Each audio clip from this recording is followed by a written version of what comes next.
United States and Iran about to kiss and make up. The U.S. State Department has announced it is prepared to remove sanctions on Iran to resume compliance with a nuclear deal. A pact was signed in 2015 under the Obama administration, but it was abandoned by then U.S. President Donald Trump in 2018.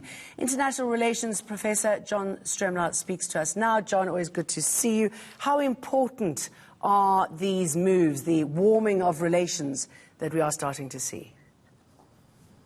Well, thanks, Jane, and I think it really is important. It's especially important for South Africa because South Africa's got very large economic interests with Iran in trading of petroleum, but also MTN has a big investment there, and it has been very, very complicated for South Africa. And I think this roadmap that they're talking about constructing between the two countries, the two antagonists, Iran and the U.S., is very encouraging. It is being brokered by the European Union, and there are two separate working groups that are meeting in parallel, one on the lifting of sanctions and one on the compliance to the original nuclear agreement, which was formed back in 2015, as you know, which involved the British, the Chinese, the French, the Germans, the Russians, and the U.S. So it is encouraging in its specifics, but it's also encouraging as a warming climate from the Trump administration. I mean, you also,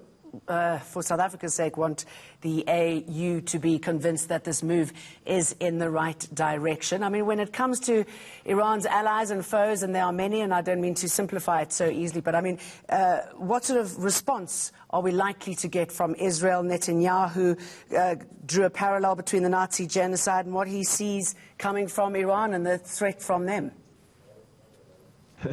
Well, it's always complicated in the region, as you rightly say, and we were reminded of this by earlier this week. There was a limpet mine that damaged a Iranian ship in the Red Sea, and it's assumed that the Israelis were behind this and sending a signal.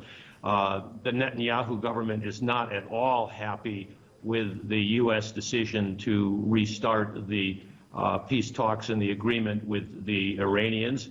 And indeed, in the same week, the Biden administration has announced the resumption of assistance, $235 million worth of annual assistance to the Palestinians through the United Nations, which was, again, interrupted by Donald Trump in his embrace of the Netanyahu government. So it's a signal that the U.S. is back, prepared to be multilateral, and is interested in stabilizing the region.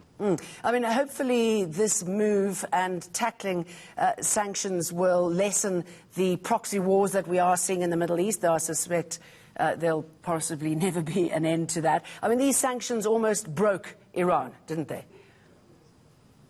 Well, that's the debatable. The Trump administration, in applying the 1,600 sanctions, hoped that they could bring down the Iranian government. And funny thing, it strengthened the hardliners. And in but Iran, more economically. in Tehran, you have.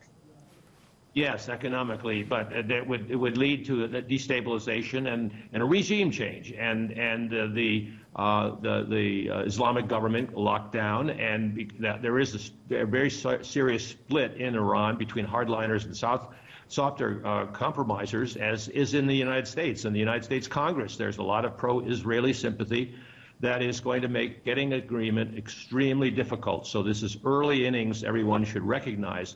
But I'm heartened by the encouraging signs with the Iranian president and Ayatollah both saying that they support the process, and the State Department saying it supports the process, and the Europeans brokering these parallel talks. So it's an encouraging moment, but it's a time for being really cautious, as you are, Jane, on this issue. Absolutely. But as you say, heartening that it seems to be the right moves are being made at the moment. John, can I just shift the focus away from Iran? And if you're happy to talk to us about what we are seeing as some kind of possible intervention in Mozambique by SADC. What are your thoughts? How important is this, and what are the potential political ramifications?